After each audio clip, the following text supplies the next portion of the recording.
We're back for the third time. We're working through some technical difficulties. See, I like to talk, like, I love, like, making eye contact with a lens. Yeah. There's something, like, really powerful about it, you know? You're talking to your audience. Yeah. But there's some, that's what's crazy. It's like, there's someone out there they're going to see this. That's interested, is going to sit for the next hour. Yeah. And listen to Jordan and myself talk. Oh, my FBI agent that's assigned to me is very entertained I'm sure. all the time. We're through my camera. We're in trouble. And he's not kidding about the FBI agent, because this man right here, last name is Scott, right? Mm-hmm. Jordan Scott. Good friend of mine, but he's a very, very important man in Bastrop County. Don't go too crazy. He's kind of a big deal. Can you tell everyone why? So, I am the Bastrop Planning and Zoning chairman, but I think people are overhyping it. I don't know. This man, it's overhyped. Decides the fate of tens of millions of dollars of real estate deals in Bastrop County. This is one of the most in-demand places to develop. And this man accomplished what I wasn't able to do. I really wanted to be. You did? Yeah. And then Ishmael beat me in a 4-3. I think it was 4-3. 4-3. Yeah, from the board. And then I knew he was getting ready to run. And I was ready to make my move. But some more technical.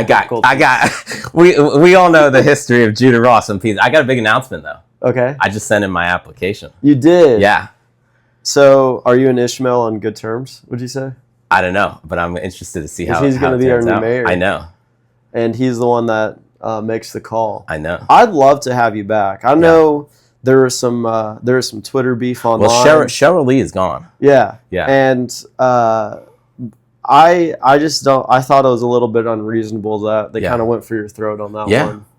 Yeah, free speech. We still got to remember about that. Yeah, you know? Absolutely. And frankly, I'm not gonna. And I don't want to make this as fun as it was. Dude, how amazing to have like insiders talk Bastrop politics. Right? No, it's important. It is people kind of important.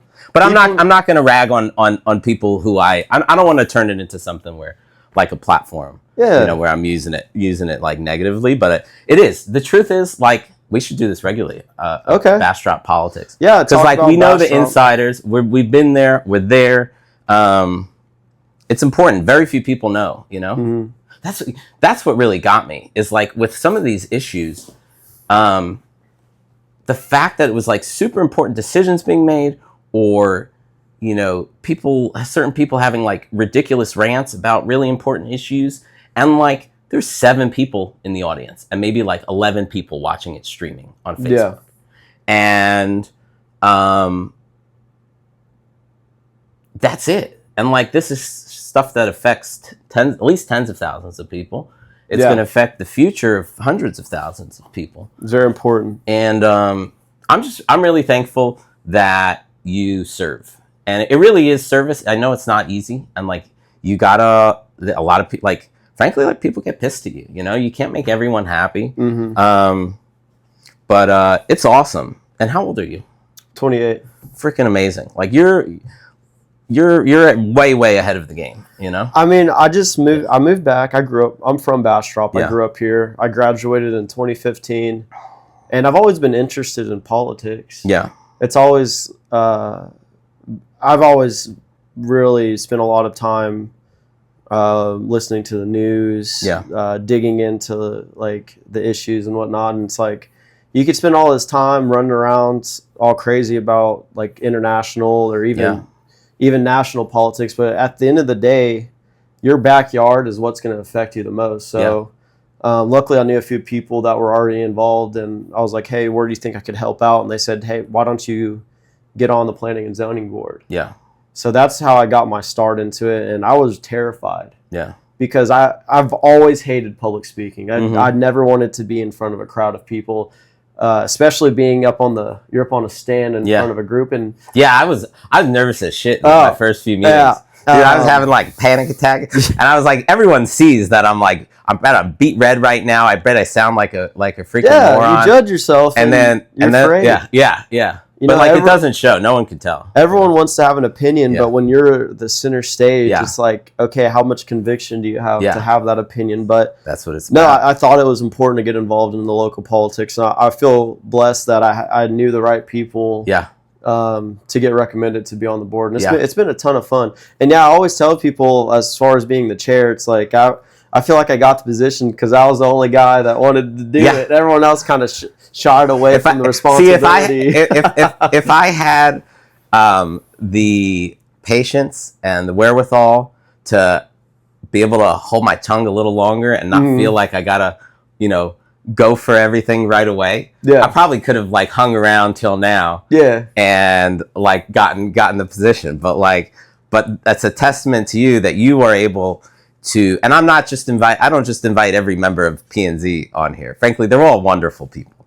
I just not interested in spending hours discussing opinions with them. But here's the thing, man. You had the cojones to do it, and very few people do, especially at a young age. You see the people that get involved in politics. Frankly, if we want to go national for a minute, why are we keep voting, 80-year-old dudes? They're all boomers. Yeah. I don't know why. The boomers got us to where we're at in the first place. Why are we going to keep electing more boomers? Yes. Dude, I can make a whole podcast just called the Boomer Podcast. And I'm so thankful that so many smart people in our generation are waking up and are willing to call out that generation for all of their bullshit. This is our parents, and like, I'm sure I'm not the only one who had, like, frankly, horrible parents. These are my grandparents. Dealt with a lot of shit. And but you can see it whether it's if your parents were great, your in-laws, your teachers, like, they screwed up a lot of stuff. And I don't say this, especially with you, I want the podcast to be like open. I want to be able to talk about stuff.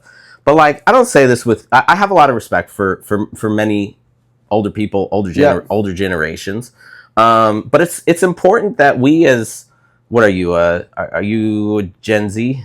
I'm on the cusp. You're on the cusp. Wow. 97. You make me feel young. Yeah. I'm an old fart. I'm 37. Yeah. Dang. I remember. It's so crazy. I feel like 20. Like, when it hits you that, like, you start to see little kids, you always like think of yourself as a kid. Yeah. But then you start to see kids that were born like 2 decades after you, and they're like talking human beings. Yeah, I mean, then you have your own kids. I mean, I still think it's crazy anyone born after 2005. I mean, those are the kids that are graduating right now. Yeah. To me, at least. Like full adults, I know. Yeah, it's but this is what I want to talk about, is that getting involved like this, getting young people involved. Yeah. When you joined, it was towards the end of my tenure. I was so excited. I just off the bat, I saw you were young, and I was like, I like that. I'm so excited because I felt like I was the only one bringing, any kind of vitality or independent thinking. Yeah, it was a lot of old people on board. Yeah, it is. It still is. It still is. Wonderful people again. Yeah, but they're good. And it's important everyone should stay represented. But you know what? We should at least have equal. I think equal representation. Sure. It's important. It's important to have it's important to have diversity in ethnicity, in ethnicities, in backgrounds, in races, all that stuff. But it's very important. It's critical to have it in terms of age. Yeah. We need to get more young people involved. We can't make the same mistakes that your parents and my grandparents. Yeah. In my opinion, that'd be complacency. Yeah. They just didn't care. Yeah. They were focused on themselves and other things, and when that happens, there are decisions and people that kind of slip through unchecked. And we can't have that. Yeah. So no, there's real issues. I mean, frankly, whichever, would you like a drink? Sure. I got you in there. Whatever side of the aisle you're on, everyone seems to, even older generation, everyone seems to agree we have a lot of problems in the country. A lot of political issues, and you take that down to the state level, and again, everyone's even in Texas, even people on the right are gonna they're gonna talk about talk about issues and shit like that. But, you know, you get to your local level and everyone has an opinion. Just go on Facebook and you'll see, you know, everyone's complaining about the traffic, or they're complaining about their garbage isn't, you know, being picked up, or they're complaining about their HOA, or they're complaining about, you know, something to do with the city. And like, if Jordan and I could get involved and like actually start having an impact, like everyone should be able to do it too. Like there's nothing special, you know. You just got to. You don't have to be a good speaker. You don't have to, you know, be the most even the most educated on it. Frankly, there's many people who have been involved in politics and been on boards, have been on planning and zoning board for years, and like they have no clue what they they don't understand any type of development whatsoever. And it's not like easy stuff by any means. Like the zoning can get quite complex, and every city is different. And of course, Bastrop has to be super special, you know, and make it, you know, make it more complex. But you work with the staff. We have a good staff that I think is trying to streamline things.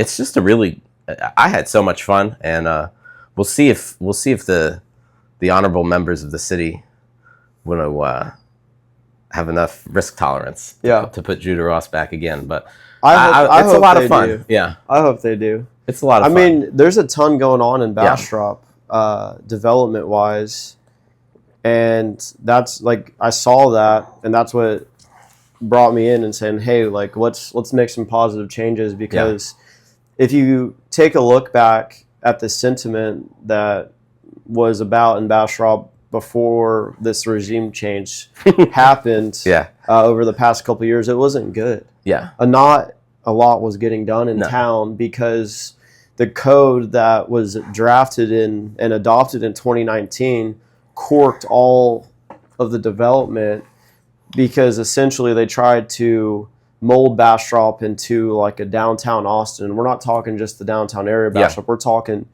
basically every property within the city limits, and a lot of places, how the terrain was or its location, it just didn't make sense to do it that way. So start recording. All right, we're back, baby. We're back. Is it doing thumbs up? No. Does it have reactions? I don't know. We're good. Did you see that? It just popped up on the screen. Yeah, I don't know. There's a big thumbs up. I thought that was a Zoom thing. Anyway, we are back and better than ever, because not only is Jordan one of the most important planning and zoning officials in Central Texas, but he's also a brilliant podcaster. No. Yes. In my books, he is. And he taught me some really cool stuff with OBS Studios, which is an awesome free software program. And check this out. Let's show the audience what we're talking about. Yeah, so look at that. We're looking at your production quality just got infinitely better. Yeah, I'm super pumped. Being able to switch over to display stuff to show people. Remember, if you are watching this, what do they have to do? What does the audience have to do? Oh, like and subscribe. Click. Like and subscribe. We're up to I think I got 116 subscribers. Okay. Which is for a Bastrop That's really focus. Good. I'm doing good in the 116 in the people SEO. Want to listen? Just want to listen to Judah talk about Bastrop. And I've gotten deals off of, you know, YouTube, many deals. There are people who are like, I want to work with you. I've seen all your videos. You're a likable guy. But you know how, I say a lot of people just want to work with someone that they like. Yeah. Well, that's what I like this. I'm real. I can't help it, you know? Sometimes I'm too real, but I'm always real. And it's you know, what I'm like, and you're the same way. You're like on camera, you're like, you know, in front of big audiences like this, you're like in person too. And the same thing when you're up on the dais and you know, ordaining business in Bastrop. Well, that's what we're here to talk about. We had a great conversation before a little break. We want to thank our sponsor, Waterloo. You know, I'm sponsored by Waterloo. Hey, if anyone, local businesses, you want to sponsor the Judah Ross experience, especially when we have our favorite, what do they call it? A friend of the podcast? Yeah. Jordan Scott is the first official friend of the podcast. then be sure to reach out. And reach out to Jordan too. I bet you got some sponsorship opportunities there. Yeah, I think your brand, you grow your brand, man. Man, Yeah. we'll see. You're very brandable. I like to fly under the radar. I get it.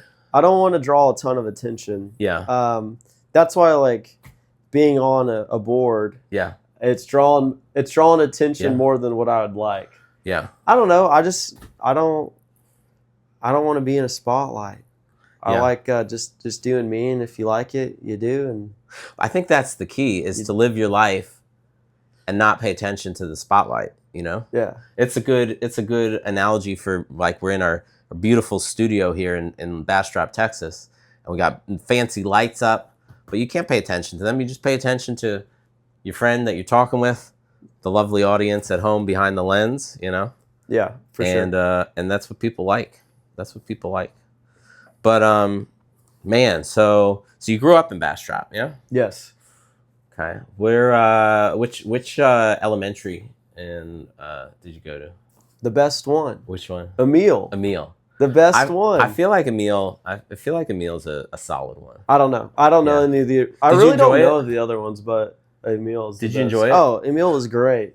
Okay. Let's get right down to it. Everyone talks shit about BISD, right? Yeah.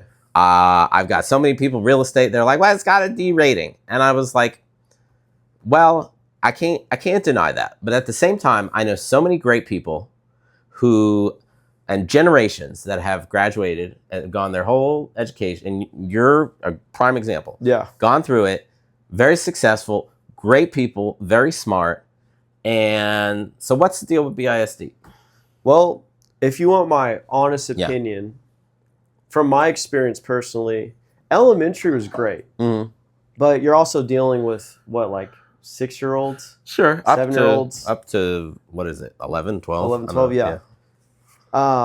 There's a significant fall off in quality. At least I notice once you start hitting intermediate school. A lot of places don't have intermediate school, but for those of you who don't know, intermediate, they split middle school instead of it being 6th to 8th, or 5th, 6th, 7th, 8th. Yeah. They split that then into 2 schools, 5th and 6th, and then 7th and 8th another. Right. Which is weird across the country because everyone I've talked to. I grew up in New Jersey. We had middle school was 6, 7, 8.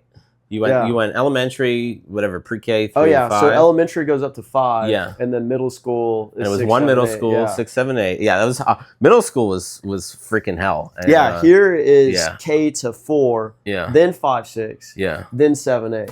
Yeah. Is the middle school tough here?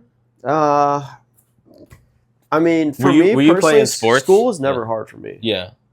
Sports, it helps when you're smart. I did play sports, yes. Yeah. I feel like that's important. That's what kept me, I think, in shape and kept me like on track in high school was doing sports. And I think it makes it easier. Like it just says like my kid's 4 now, and we got another one on the way. And I made him try soccer for a couple seasons. He didn't like it. I was like, okay. Yeah. I made him try t-ball, and I'm like, it's really important. I think I want them to be good enough to at least play through something through high school. Yeah, and I think it really helps. If their hobby isn't a sport, if it's band, if it's choir, if it's something else, that's true too. Give them something to work at and to become great at. Yeah, whatever it is. And it does. Yeah, that's true too. My wife always says, "It's like, what if he likes ballet?" I'm like, "That's awesome." It doesn't have to be sports. 100%. Yeah, I do feel like maybe that's my insecure masculinity, but like.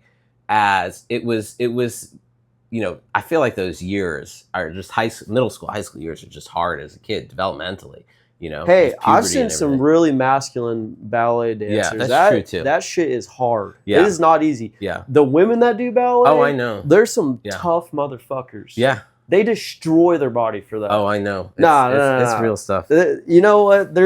I think that's great. There's nothing wrong. Don't say you're insecure in your masculinity. Yeah. It is important for fathers to want their boys especially to be masculine. Yeah. We've lost touch with our masculinity because we've been told it's bad. Yeah. Which isn't true. Yeah. Let your son find his masculinity in whatever hobby that is. It can be found in different ways. Choir. There's male choirs for the church. There's male choirs that and there's some dudes. They got great voices. Yeah. You know. There's This male is it. singers. There's the rock stars, man. That's a lot true. of them are male. That's true. Some of the This is what I'm talking people. about, though. This is like good conversations like this. We should we both have kids. Many of our millions of listeners out there. I'm just gonna go straight to I'm just gonna make believe I'm Joe Rogan. I don't need 10 years of experience. But I've got millions of listeners. Coming back to the education. Yeah, go ahead. And I don't want to simply blame Bastrop ISD for this. I want to go a little bit higher, and we're talking about state requirements, right? Okay. I'm sure it was like this when you were in school. Yeah. But most of what the state requires, the schools push hard. Right. It seems like to me they care more about state testing than anything else. It's not about. Is that their own fault, or is that the state's fault? It's the state's fault. Yeah. Because those test scores are important. That's how they rank the schools. Yeah. That's how they send resources. It's obviously very important that schools they need to have focus on some accountability. Tests. I mean, that's how the state. Sure, but it's to the detriment of the education because I'm not learning about history. I'm learning about hey, what questions do I need to get right to get a good score on a test? So what do you think? Like, without diving into every problem, like what would be the way to solve this? Just as someone who went through it, your thoughts as a kid. It's I'm not picking up. I think that you do have, man, it's tough because there's benchmarks that obviously need to be hit as far as education, but I would like to see some more leniency for these teachers to have to teach in their style. Yeah. Do you feel like they're forced into a box of absolutely absolutely? That's the thing. I know I have a number of I think they live in the neighborhood, plenty on the block that are teachers. I have many friends that are teachers, and the vast majority of them seem really passionate about it. Seem like good teachers. I remember good teachers in my day. They're not. I don't think it's the. I don't know. I think we should ask ourselves how do people know if the private school that they're sending their kids to are worth the damn? Are they taking state tests? I don't think so. I don't know. I'm sending my kid to private school. He's going to Calvary next year. I don't think they're taking any types of state testing. Because it's more.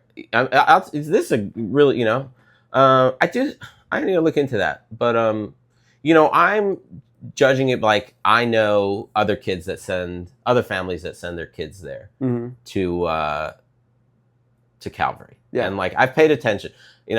This is important. This is just good stuff. As how old's your kid? One is 2, and the other is 3. In 3 months. Do you have him in daycare? No, I made my wife stay home. I didn't make her, but I said, "Hey, you're gonna stay home." Yeah, no, that's awesome. I'm not gonna let her work and I want to say, with our kids. As a someone who's experienced this few years, mad props to moms who are able to do that. Absolutely. And my wife is totally capable of doing that. She's one of our top listeners, so I need to acknowledge. Okay. I can't. Where how old are your kids though? One's 4 and another one's -2 months. He's going to be born. Oh, okay. Yeah, we have a little bit more of a spread.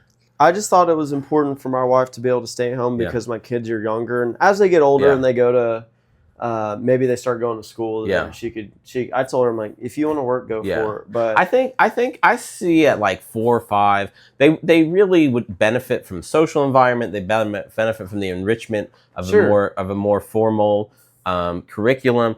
I highly recommend. I say this to you, and I say this to everyone listening. Children's Town Center, it's in Cedar Creek. Mm-hmm.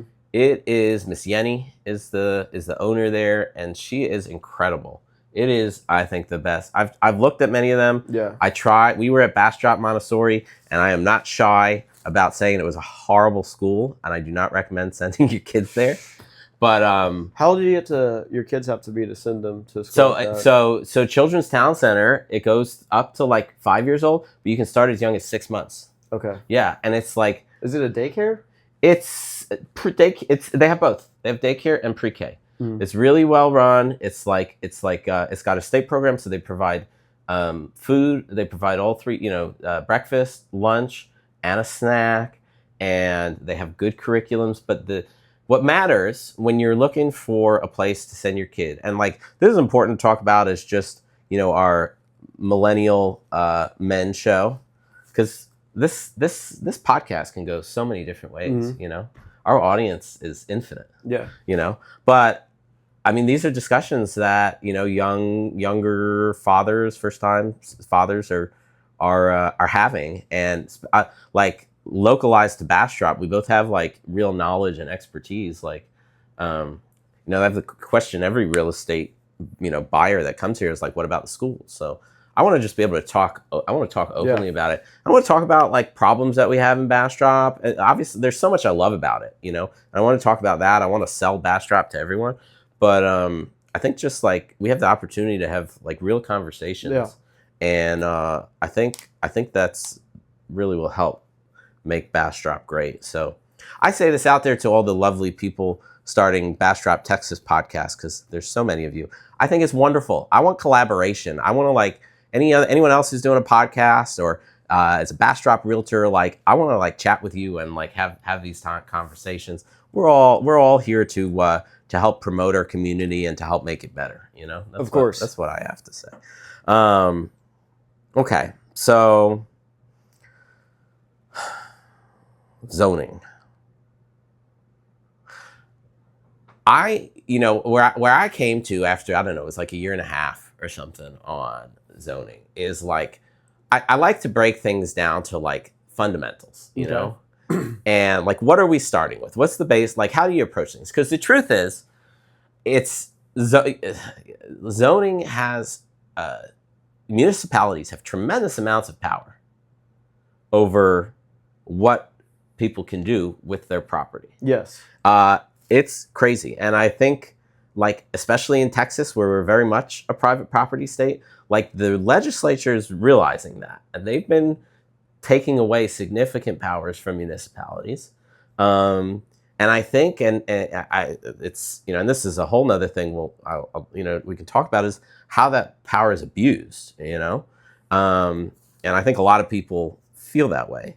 A lot of people also, like, I notice there's, when the developer wants to be able to do whatever they want, and then the neighbors want to be able to control. I was, and there's more. The best ones are when you can work together, and listen to the community, work with them, and try and build, because you do, like, the idea is that it should fit in the community, and like the neighbors, everyone should have some say. I think in my short time in politics, I've found success in finding a point to where both sides are able to compromise. Yeah. Right? Because both sides want to feel heard. Yeah. Both sides obviously want something completely different. Yeah. So where can we find that compromise in the middle? Yeah. It's easier said than done, because I could say this all day, but it's not always black and white where that middle ground is. You know, one example I could think of is this Gateway project that came up. Has that come up again? Not yet. Okay. They're working it out. But when Gateway came up, there was a huge division in the community. Yeah. We had a group of people that were completely against it. Yeah. And we had a group of people that said, hey, you know what? This would be good for our town. The biggest concerns from the opposition was the encroachment on a pretty significant area of our town, which would be the pine trees. And for those of you who forgot or don't know, we had a huge fire in 2011 here in Bastrop that took out thousands of acres of pine trees. So some people are really, and I'd say most, are very sensitive about them. Yeah. So you had people concerned about that. Another big concern we have is erosion and floodway control. There's a lot of issues with flooding in our town. There's an endangered toad species. That's basically where the zone starts. There's a lot of factors that traffic is a big one. Yes. Yeah. That people had, and very reasonable concerns for the most part. And then you have these developers that, let's just be honest, most Yeah. developers are like, how can I make the most money? Right. That's their goal. And that's they're profit driven. But there's nothing wrong with being profit driven. You know, that gives people incentive to complete great things. Yeah. Every greatest risk a lot of money, discovery they or invest invention, I a lot, promise you, was profit driven. Yeah. Someone trying to figure out how to fix a problem, but also we live in a very money driven society, so that's important. Capitalism, baby. Absolutely. Makes the wheels turn. That's important to find that ground. How do we help these developers hit their marks to make it worth it for them to create something, Right. but also respect the wishes of people that live in those areas and whatnot. I know there's a lot of Man, you said it beautifully. There's a lot of riffraff, I wish I articulated it. I'm just gonna start copying what you said. There's a lot of riffraff though. Yeah. There's a lot of Thank you. people on Nextdoor Yeah. and all these Facebooks that are just saying some outlandish shit about things. Like, for example, people talking about some of our city council members taking under the table money. Yeah, there's a lot of bullshit. I'm just saying, where's my paycheck at? I want someone to come up to me. I know. Like, no, I felt the same way. No one offers you. They'll come and they'll talk to you and they'll but at the plead. same time, we're not going to. They'll plead their case. But no, most of the people that are making these decisions they're citizens. Yeah, we're citizens. We're still citizens at the end of the day. There's nothing special about us, and there shouldn't be. Yeah, that's our job, though, is to put in the time to be the representatives. And I feel like our board and our city council do try their absolute best to. I think so too. People. It's a hard job. It's hard. It's tough. Yeah. City council especially. Yeah. Our board, we only make recommendations. Yeah. We don't have the final say. Yeah. But we're the first filter, because if city council were to handle all of these different things, there wouldn't be enough time for them to do it, because they're not getting paid. They're volunteers. So that's why boards are important. But we're the first layer. So yeah. Anywho, back to this development.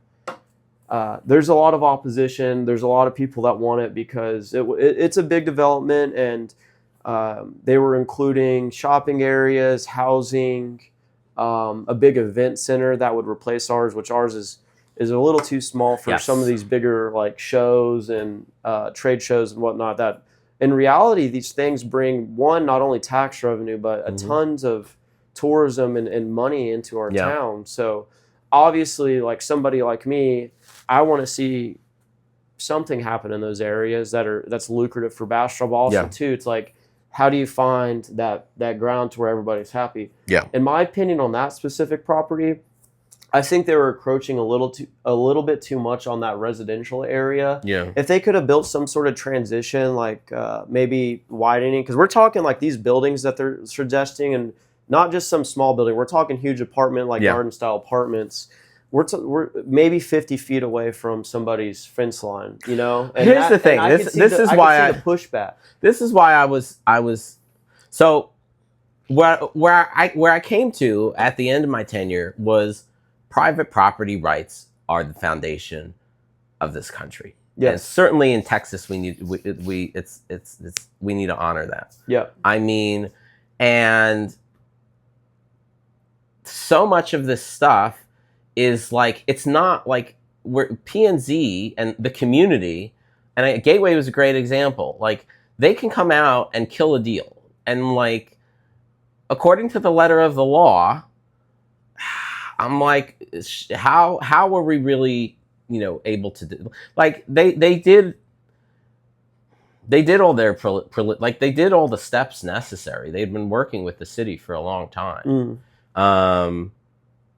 And it was just outrage, and it was what I feel is like politicians not, I don't know. I get it. But here, so what, there's a development I think you were on board. We approved right next to Riverside Grove here. I don't know what's happening with them. I'm sure they'll break ground at some point, or they won't. They're putting in like 500 units, multifamily here. Those were the first ones I looked at. Yeah, and I had a lot of people came out and spoke against it. And I remember. And I'm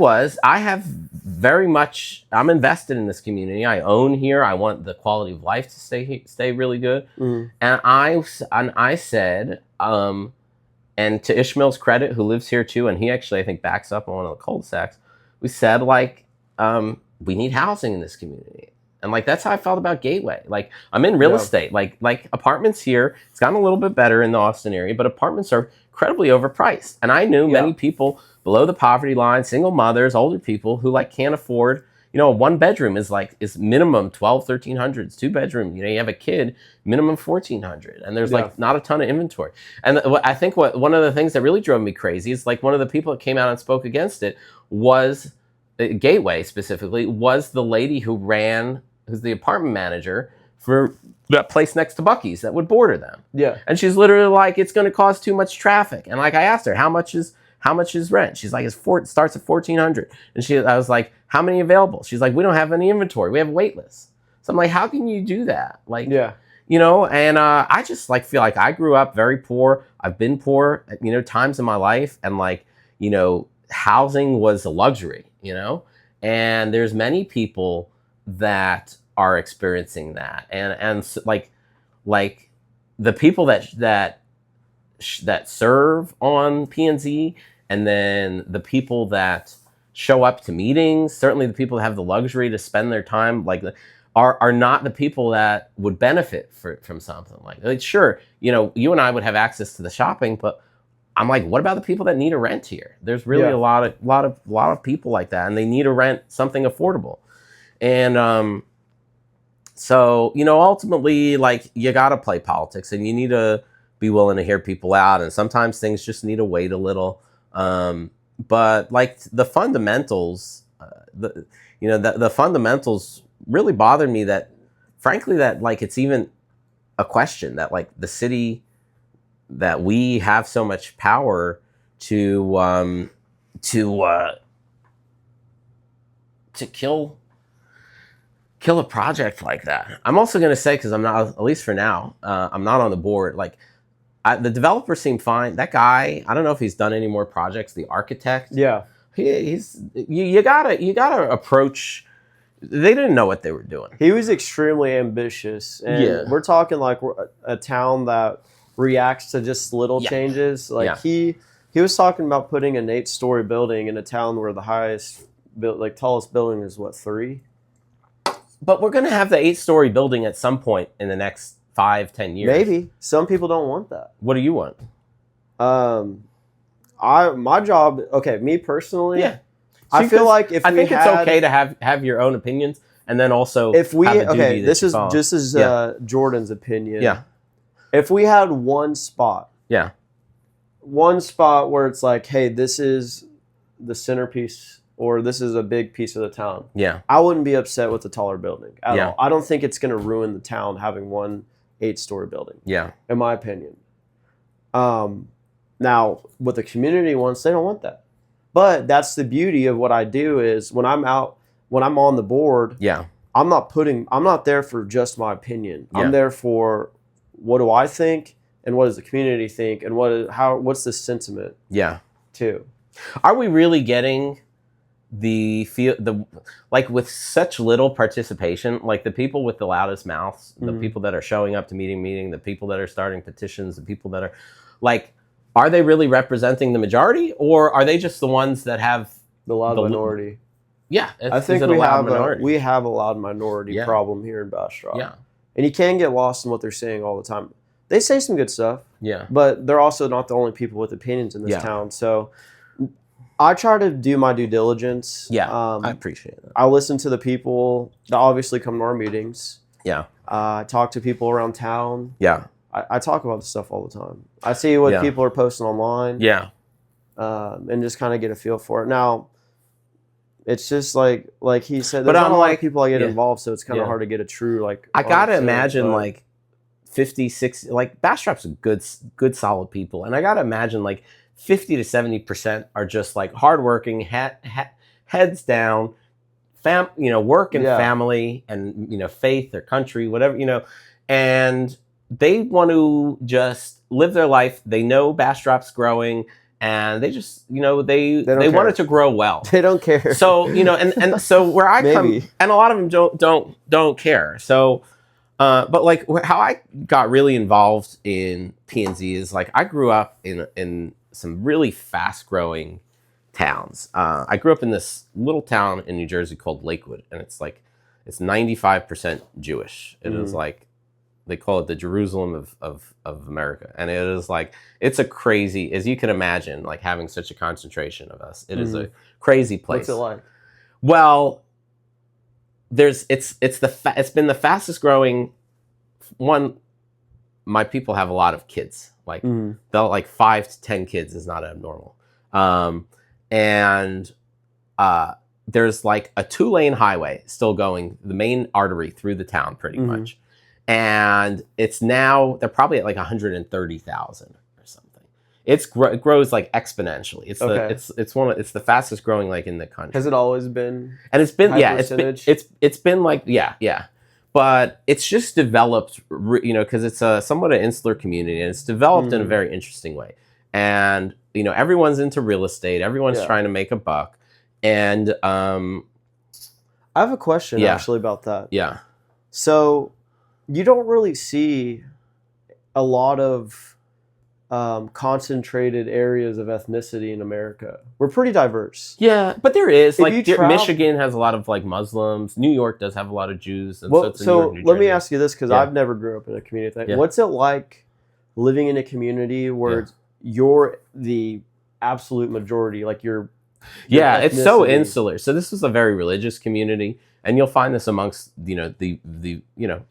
there's sects in Christianity, there's sects in Islam, where it's just very like the more conservative, the more extreme. It's very insular. It's a whole different world. You're not exposed to. I wasn't like exposed to the modern world until I was like 11 or 12, and then I was kind of like, my parents got divorced, we left that community, my mom left the community, I was like straight into middle school. So it was so you left the community in middle school. Yeah. What would you say you enjoyed it more with a high concentration of people that are it can be idyllic, like growing, like you can kind of create your own community and your own culture, but and there's so many fundamental problems with more extremists, like really indoctrinated like religious groups that of whatever flavor that I think the negativities outweigh the benefits, because it's basically like once they're very insular in that, like if you show any signs of not following the trend, you're going to be an outsider, and you're going to get that in any community that's like we see it in politics, like in Austin, if you're a conservative, you're gonna be made to feel out of place.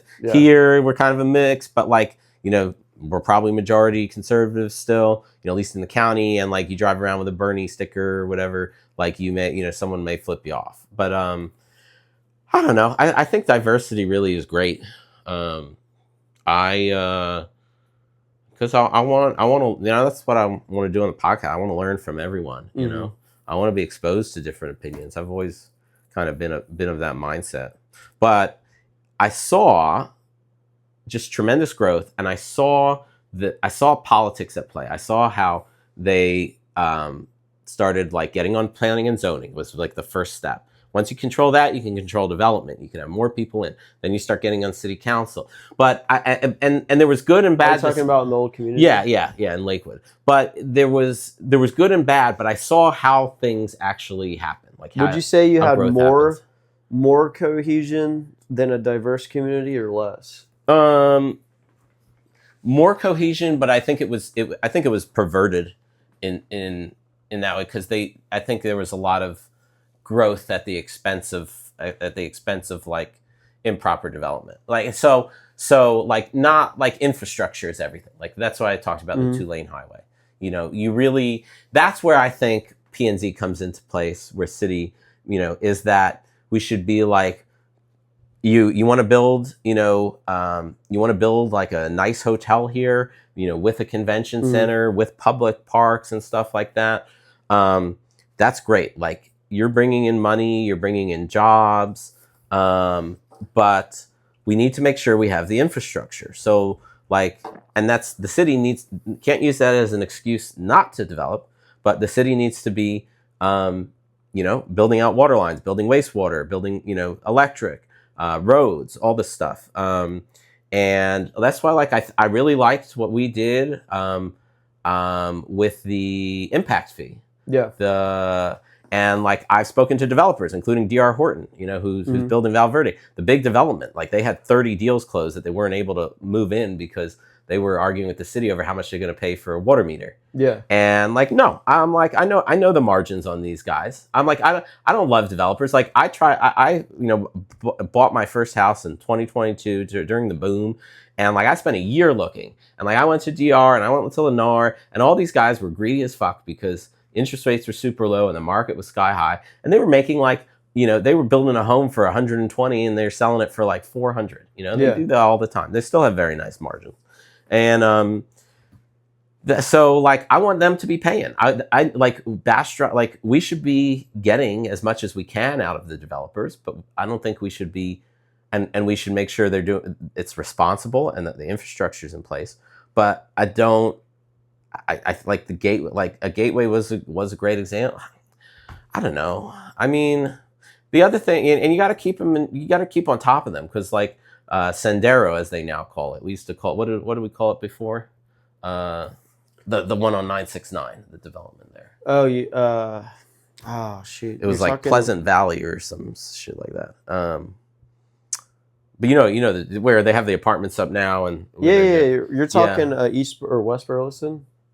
No, not West Burleson. That was the goat thing. That's been going on for years. I mean, we'll get that in a second. But like these guys, they went and clear cut Sendero. They went and clear cut everything, and they were like when they presented. I remember. I think I made the motion to prove it when they presented their thing. It was this beautiful domain Mueller like thing with like walking and I think they may get there. You're talking about the people that clear cutted that lot? Yeah, and then they went one night and boom. They just did it anyway. Yeah. And, the real estate part of me is like respect. As a developer, sometimes like you got to ask forgiveness, because it's really hard to build something like that. Oh, maintaining I 100% knew Yeah. that they went and they looked at our code and they said, how much is this going to cost us? Okay, they went to a tree guy. Yeah. How much is this going to cost us to follow exactly how they want it done? Yeah. Screw it. Yeah. That's what they did. It was money. They're following the money. Yeah. And so like if we really want to preserve trees, then we have to be smart about it because I think it really is hard. Like, I mean, there's so much grading that they have to do to get drainage right. Like drainage is so important here, and it's really like you see they've spent a year just moving dirt around, getting things kind of perfect.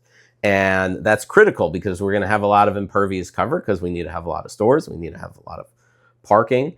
And, it's very important we don't flood here. So, but I'd rather things be above table, I'd rather, I don't know, maybe I'm too idealistic, but like they could say, hey, we really need to clear cut this, but we are going put up a bond for $1 million and a half, and we're going to plant, beautiful, like just like we show in this picture here.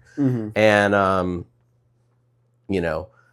but if they had done that, then I could see like that wouldn't have passed, because people would say clear cut, they're gonna, so it's like a game, and I think being on P&Z kind of, I don't know, you always you have to, it's a balance for sure. You have to listen to what everyone has to say and find the best solution. And like you were saying, you can't make everybody happy. No, you can't make everybody happy. So you just have to pick, like, that's when you put your thinking hat on. Yeah. And say what's best for the community's future. Yeah. And you have to make that decision at the end of the day. Yeah. That's the hardest part. And that's what is best for the community's future. So, the growth is coming. So, where I grew, growing up with, and then I lived in New York. I lived in New York for 10 years, and I was like I worked some of the time in real estate and development. I'm like, it was, you just see how things grow super fast. And then I lived in Austin for 10 years. And downtown in 2010s, that decade saw tremendous growth. and all the problems. Yeah. And so a lot of it, my perspective is like I look at Austin, and Bastrop is much earlier on, but very much following a similar trajectory. Yep. And I think we'll follow a similar trajectory. We have a special guest that wants to be on the podcast, our podcast mascot. Come on, Bernie. Oh, what's up? This is Bernie. Huh? He's a little poodle. Every good podcast has to have a dog mascot. Yeah, right? Yeah. Yeah, so I'm glad you said that. Yeah. You mentioned Austin and the growth. Yeah. The most important thing to think about when I make a decision is infrastructure, right? Yeah. Are we able to support what's coming? Right. That's the biggest. And I think Austin didn't really plan for how much growth it had. It's kind of retroactively catching up. I think a lot of it was the same people, frankly, some of them literally the same people that are the very loud, somewhat small minority that is just anti all growth. Yeah. And that, created a zoning mess to, I think, really put that in place and actually codify it. You think that B3 code, because that's the name of the code we had before, you think that was intentional? I do. Yeah. I had this. My first year on, and it was the previous. What year? 22, I think. Okay. But I had a little less than a year of the previous city manager. I forget his name. He's very forgettable. And then the previous head of planning. And I remember that the day I joined, she's moved out to somewhere in Westlake or something like that. But the day I joined, and frankly, the previous the president and vice president, it was. I don't think they're that smart, but it was definitely very intentional. I think there was, I've spoken to plenty of people in San Marcos, where the guy that wrote our code, had a lot of influence as well, and they fucked up things there big time. In San Marcos? Yeah, San Marcos. I heard that code was also put into Taylor, Texas as well. Has it been? Mm-hmm. Is it the same dude? It's the same person, same people, and everyone's having the same issues with development and whatnot. Well, because it's just meant to stop growth. It's not meant to, and that's what Austin did. It was the same, frankly, hippies, that, and I love hippies. I think I'm a hippie myself, but it's these they and it's not even right to use that term, because they take many. I think these types of people take many forms. Yeah. Sometimes it's environmentalists. Sometimes they're talking about gentrification. Sometimes they're talking about affordable housing. Sometimes they're talking about the nature or traffic. But they really just, at the end of the day, there's people that just don't want growth, and I think that's fundamentally an unhealthy position. Yeah, and in Bastrop, it's mainly people that are escaping Austin, or they don't want to have to deal with the types of problems that you have in a city. Yeah. They enjoy the country. They enjoy the space and the peace that the country brings. They don't want that, and I completely understand that. I'm the same way. I grew up here. I moved around a little bit. I lived in Dallas. I lived in Austin. Yeah. And I hate the city just as much as the next person. Yeah. Yeah, I escaped here from Austin too. So we have to respect that. Yeah. Hey, you know what? A lot of people are scared. They don't want that to happen to their town. Bastrop has never been a big town. Yeah. And with its trajectory, it could end up like Katy. Yeah. Nobody wants that, So I think of Bastrop as what Fort Worth is to Dallas. I've lived in Dallas for 6 months. I hated it there. But I have family in Fort Worth. Fort Worth is a fundamentally better place. 100%. I'm a Dallas hater till the day I die. Yeah. I hate the Cowboys. If any worst of you are 6 Cowboys months of my fans, life. I'm sorry, you're the worst. You're from Dallas, you're the worst. Yes. But I think Bastrop can learn from Austin's mistakes. Yeah. And we definitely don't want to repeat them. And you can't. Fundamentally, you cannot stop growth. It's organic. Yeah. It's wrong too, and it's very unhealthy. I think personally, right? We always need to be growing, and as a community, it's always going to be growing. This is a desirable place. There's responsible growth though. There's responsible growth where you're not just building all willy-nilly. Yeah. So what is that? Because like we can look at examples, we can look at Austin and say they were very much don't build it, they won't come. It obviously didn't work, but they're stuck without infrastructure. They're stuck without a proper loop on the highways, which is really, really bad, and they're stuck without public transportation. I'm a huge fan of public transportation. I would like cities are where trains should be. You know, I would love to see train from Bastrop to Austin. I would love to see.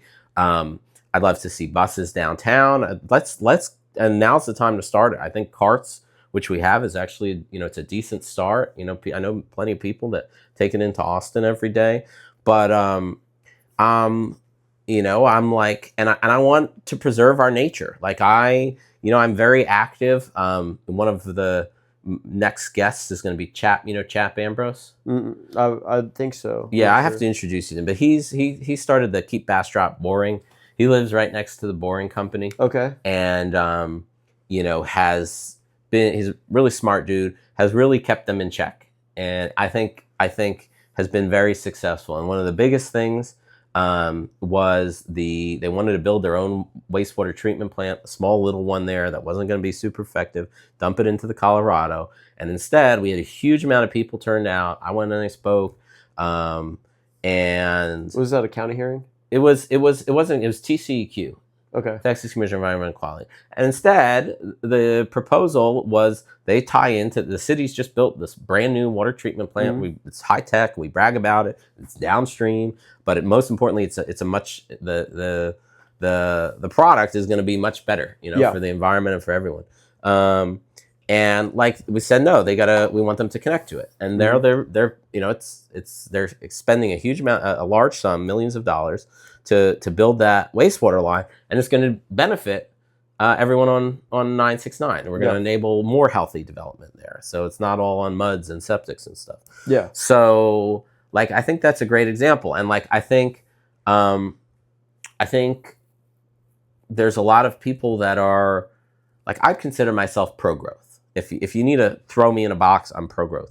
But I'm like, it's got to be done responsibly. Yeah. And like environmental, infrastructure. These are the critical things. Yeah, and also respectful to the wishes of the town. Yeah. And that's why I like somebody like Sylvia. Yeah. That are what is she? She's the city manager. City manager. Yeah. Mind fart. You're good. I got plenty. So having someone like Sylvia, is very important for Bastrop because she's forward thinking. She took our code.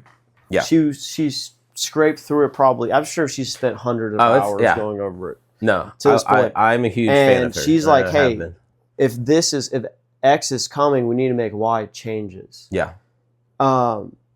And she's being very proactive and reaching out to the community and trying to involve people, hosting workshops, hosting basically these personal, like, hey, tell me everything you want me to know or how you feel about the town, and sculpting the town, setting the expectation for the developers so they know where and how to build, laying it all out to them very clearly and concise.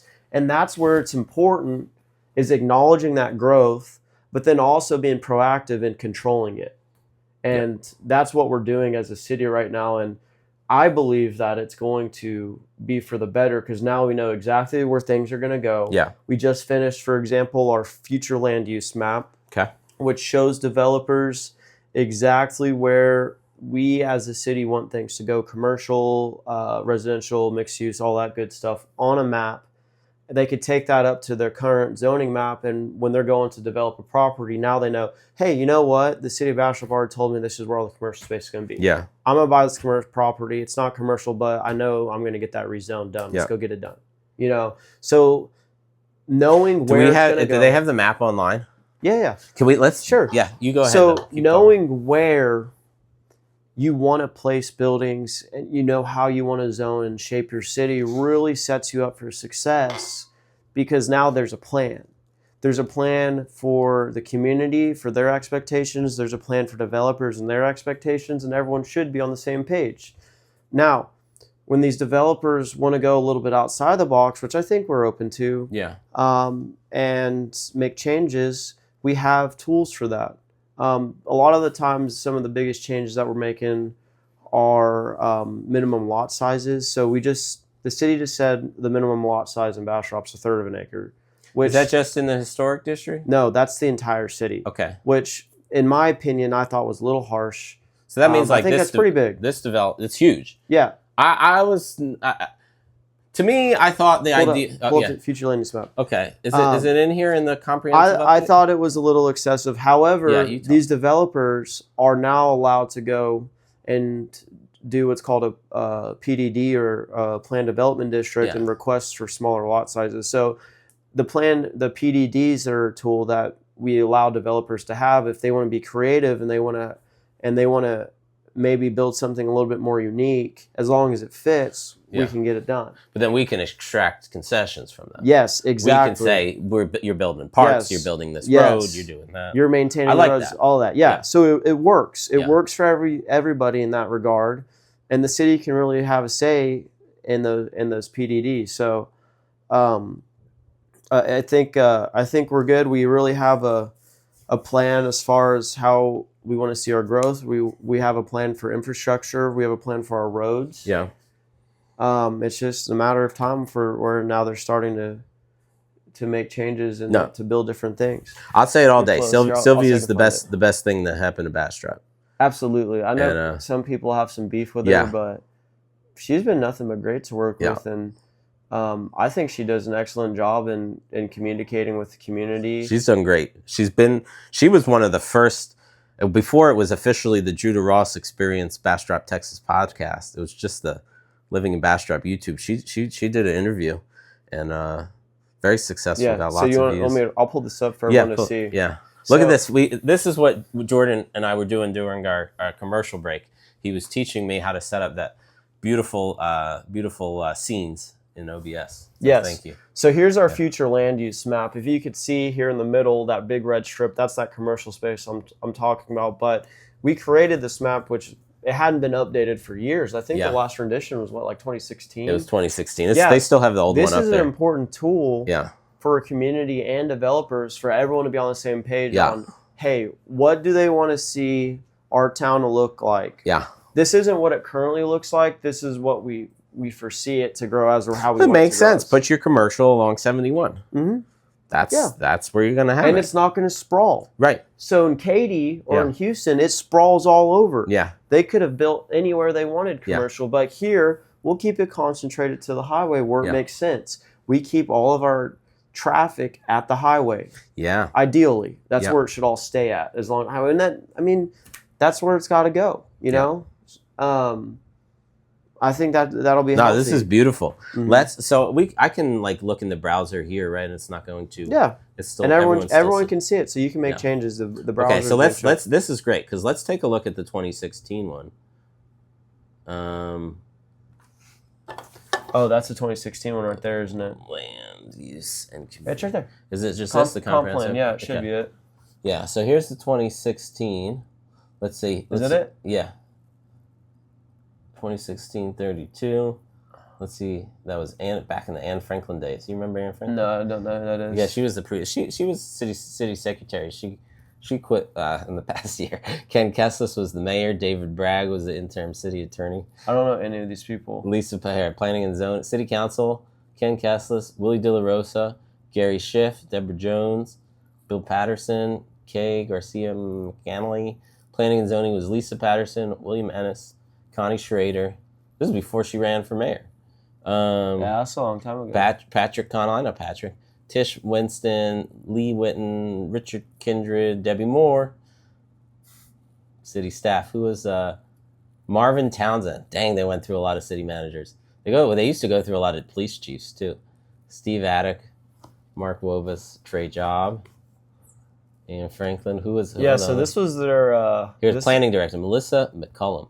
She was many moons ago. This was their plan for 2016 for 2037. Well, this isn't when B3 came into play. No, this was 3 years before B3. Let's see. That's not it. No. That's not it. Let's see. Go up. That looks like That's it right there. Okay, so it's a little disjointed. So let's compare this. This is 2016. It's close. The commercial's expanding out. Neighborhood residential. Where are you looking at? I was looking at the keys here. Neighborhood resident. Yeah. So our yellow is their green. Yeah. So what I've noticed is Bastrop is keeping most of its commercial development along 71, and then not really allowing it to go eastward or north. It's just staying westward towards Austin. What do you mean Bastrop is? You see the city? Yeah, the city's keeping all of its commercial development. The commercial. It's staying west. Yeah. I don't know if they're going to allow it to spill. Well, that was, I guess, Gateway. Soon. Gateway literally would be the gateway to the east. Yeah, but you see this last little batch right here. Yeah. This last little batch is where the last little bit of commercial development is, and a lot of that's, especially along the highway, is already zoned commercial. Yeah. And if we're talking, this is a new one, yeah. Where that controversial property was. That is right here, right? Yeah, most of that is staying. Which is residential. Commercial. Yeah, so that's basically the last little bit. I mean, most of this stuff along 71 is developed. Maybe some of the stuff back here. Yeah. South of 71. But they could still come in and do a PDD, right? Yeah, they could do it. Yeah. Sure. So the city and with a PDD, the city can work with them. Does it still need to get approved by P&Z and then by the city council? Yes. Okay. So it still is going to come before. Yeah, if they apply for any type of zoning change or planned development district, it goes in front of. There's a public hearing normally. Yeah. It goes in front of planning and zoning, and then city council as well. Yes. Okay. So there's multiple opportunities for the public to give their input for changes. Do you think we should allow non-residents of the city of Bastrop to come and speak on P&Z issues? I don't see why not. I don't think it's an issue for them. Yeah.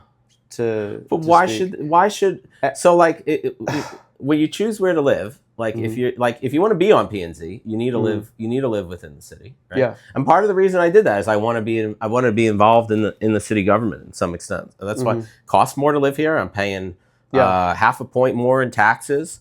Yeah. And I've got more restrictions from the city. I can't use fireworks. I've got there's all types of things, but in exchange for that, I get to have a say in how my city, I get to vote, and then I get to be on P&Z. And like, I think there's the public opinion gets skewed because a lot of times you're having, and planning and zoning is a municipal power. Yeah. So if we're listening to public opinion at city meetings and that's swaying the direction of the commissioners, and the same thing at city council, then it just you get 10 people showing up from out of the city limits, and it's like I don't know if they. I'm okay with people that aren't from Yeah. the city limits speaking on it, because the city itself affects a lot more people than the people that live in the city limits. True, but there's a lot of people that Bastrop is. Yeah, but again, that's what being a point. citizen is. Yeah. Is you have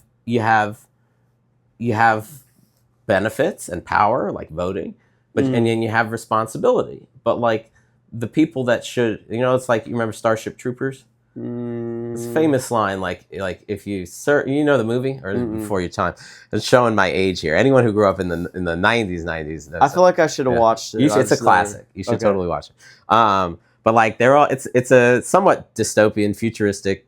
It was a very good novel originally, where like we're in an intergalactic war with some alien species, but it's like you see the propaganda for joining the military, very much like our propaganda today, to be frank, is very like gung ho, ruha. Is that the one where they're fighting the bugs? Yeah, they're fighting the bugs. Oh, of course. Yeah, I know. I actually watched that because Yeah. there's a game that came out called Helldivers. Yeah, It was based off of that. Yeah, I played. No, it's awesome. But like, there's this line and it was like, you need to serve, to get you serve, you get citizenship. Yeah, and you get to vote and stuff. Yeah, you get to vote. You had to basically go kill yourself to go. Yeah, most of them end up dying. Yeah, of course it is. And like in our country, like you don't have to serve. You don't have to do public service or serve in the military to vote. There's arguments that you should.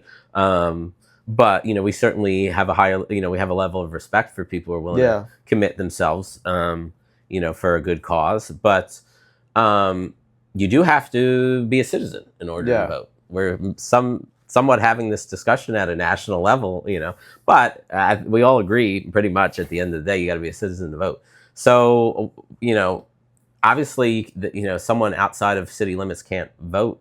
But I feel like public opinion, like public speaking, at P&Z and at City Council is really has a ton of influence. Like we're saying, most people don't have the time, the knowledge, the wherewithal to go up and speak, and they can sway opinion. They can really sway opinions and the outcome of things. And I don't see why someone who's not part of that municipality that has this planning and zoning should really have a say in it.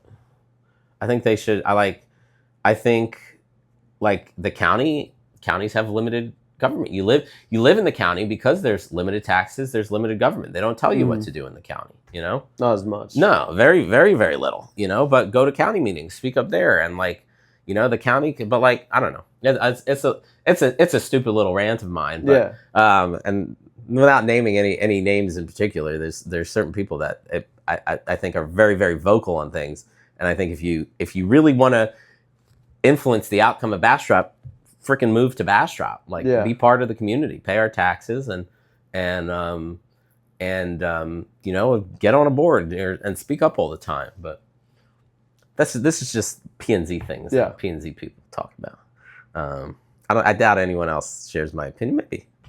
Yeah, I'd have to disagree. It's a public space. Yeah, that means public. Public is public. I do think I know the mayor, Connie, I don't know if they still do it. Ishmael was doing it for a little, ask them to name their address, before they speak, which you're not required to do. But do you ask people to do that? To name their address? Yeah, to give their address when they come up to speak? I haven't done a lot of public comments around a ton of people, but I think people just do it naturally. Yeah. I don't recall actually asking to name the address. Yeah. Have you thrown anyone out of a meeting? No. Yeah, I haven't had any rowdy meetings yet. I can make one. I'll test your limit. I'll throw you out. I've only done 4 meetings, so yeah. No, I'm not getting thrown out any more meetings. Next time someone throws me out of a meeting in Bastrop, who threw you out? The fat fuck who was the mayor beforehand. He threw you out? Yeah. Did he called security and told him to escort you out? Yeah. That's so stupid. Were you shouting from the audience? No, I was and I've spoken to other members of city council and I've spoken to attorneys since then. It was completely unjustified. Yeah. No, I was saying that it was ridiculous that they were there to vote on whether I should be removed when we have a city councilwoman that just gave a 30-minute speech promoting pedophilia, and we have a mayor that's committing infidelity and is suspected of financial improprieties with city money. And they're like, no, get out of here. Yeah. Yeah.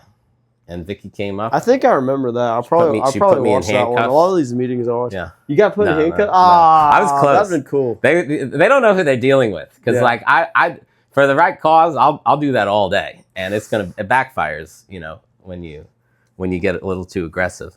But nah, I'd rather get along with everyone. But some people need to be called out. It's important to have diverse opinions, and it's important to have people who have the cojones to speak up, because everyone should be held accountable. We should be held accountable, Yeah, for sure.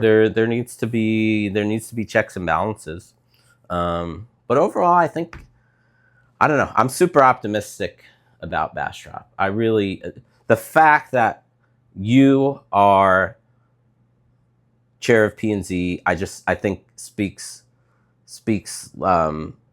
just volumes about what a forward-thinking, what a really smart, successful place Bastrop is and is going to be. Like, yeah, we just need smart young people to get involved, and the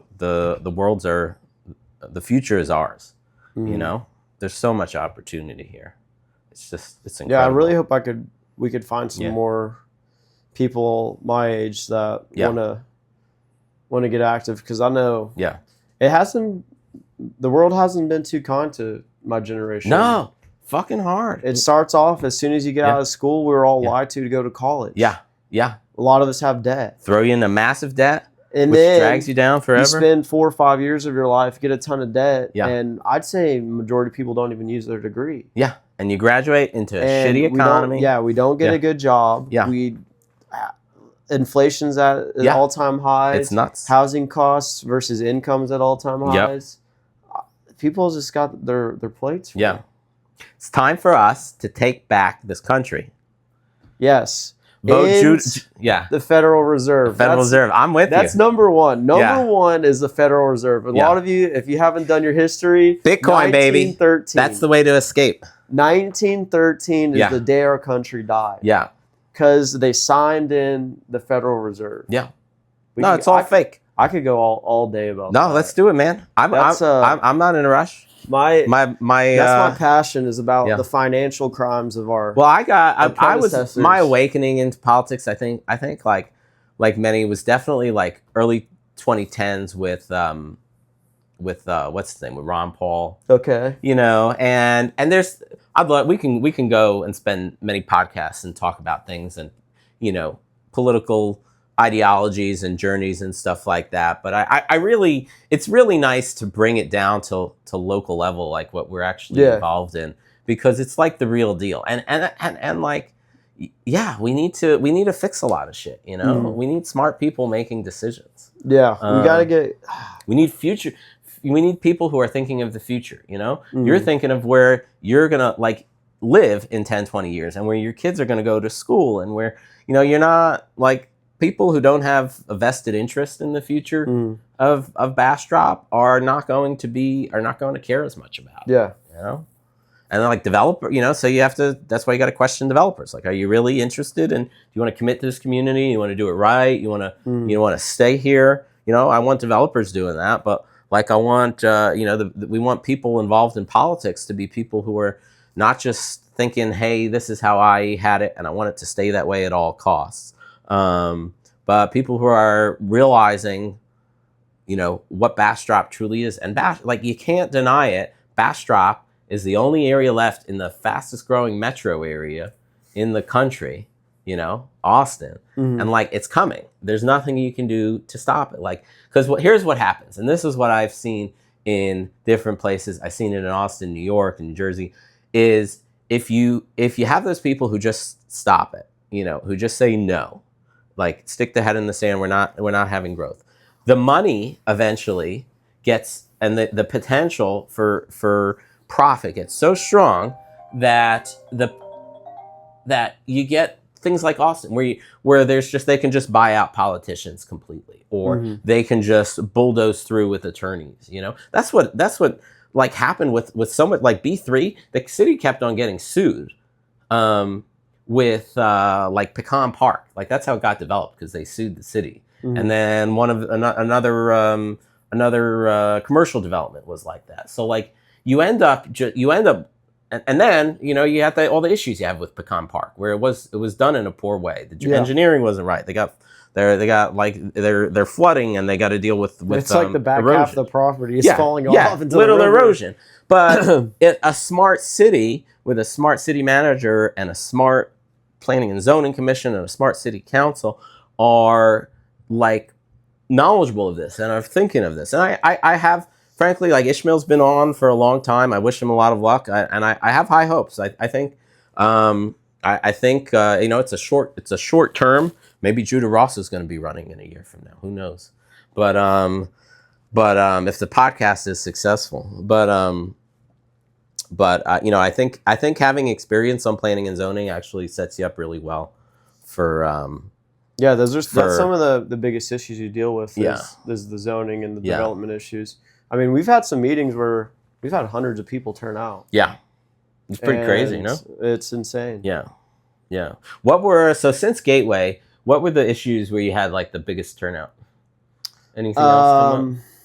I'd say the first was obviously when they started their complaints about B3 and they held those town halls. Yeah. Essentially. Yeah. I wasn't on the board, but I think you were probably on the board at the event center. Yeah. But it's been, Gateway was a big one. Yeah. Then we had the North Prairie Development. Which one's that? That's the one that's just north of town over by the baseball fields off Farm Street. Did it pass? Off Hill Street. No, they're still working it out. I think they presented everything. It's over on Hill, in between Hill and Pecan Street.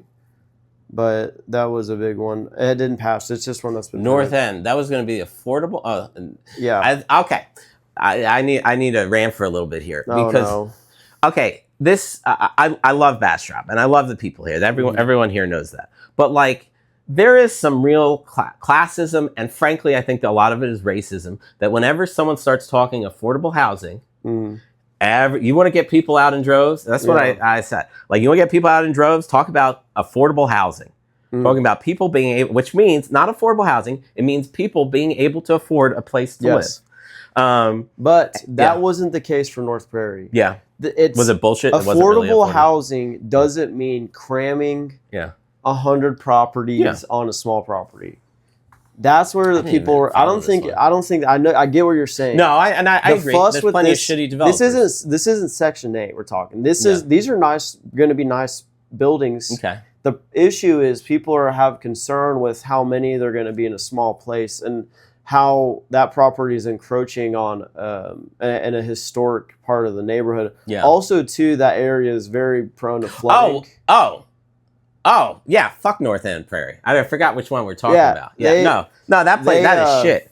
That's not, okay, tiny homes are not anything fancy. We had like, during 2010s, and it was our generation's fault, like it's very much a millennial thing, where like tiny homes are going to solve the problem.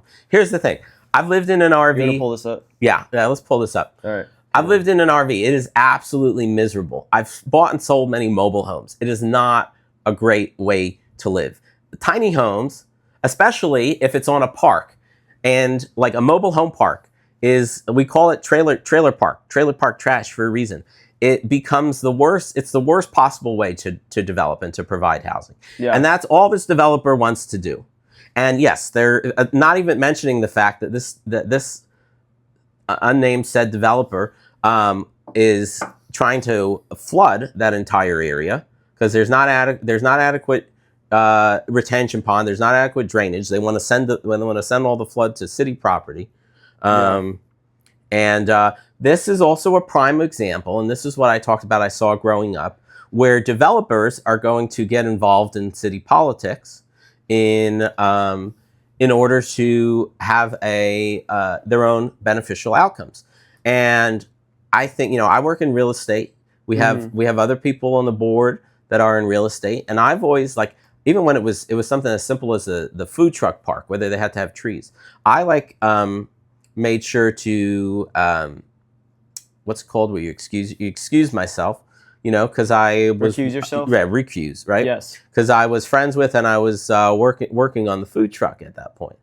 And I think that's really important. We got to watch out for... we need to watch out for people that are just anti-growth. We need to also watch out for developers that are trying to,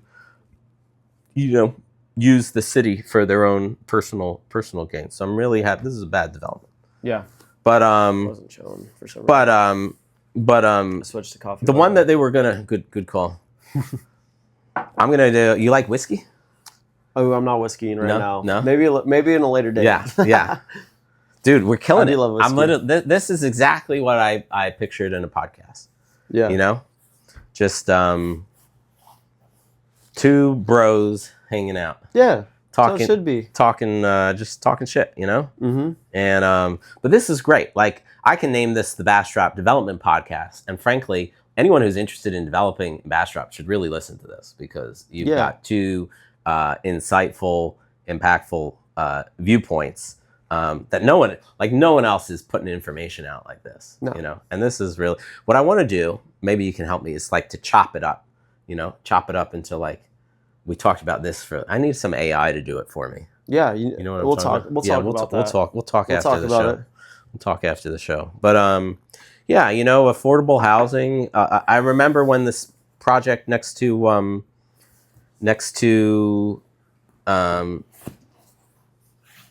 my community here in Riverside Grove was up for discussion. And like, I remember in my neighborhood Facebook group, they're talking about like, it's going to be affordable housing or something like that. And like, they're like, you're going to get poor people and trash people. And it was like, it really bothered me, because like, this has historically been a affordable place to live. Yeah. You were able to get homes here in the mid 100s up until just a few years ago.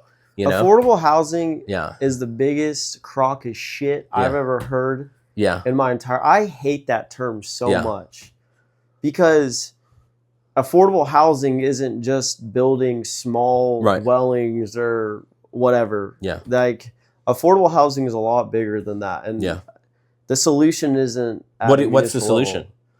Well... What does it mean to you? And we'll go back to what I said earlier. It's how much money we have. Right. Inflation's so bad. Yeah. Our country is going into trillions of dollars of debt. Yeah. And what does printing money do? It makes shit go up in price. Buy Bitcoin. Look at how much currency we had in circulation back in the 50s when our it's crazy. Grandparents or great grandparents were buying properties for fucking 20 grand. Yeah. You know? No, it's a giant scam. But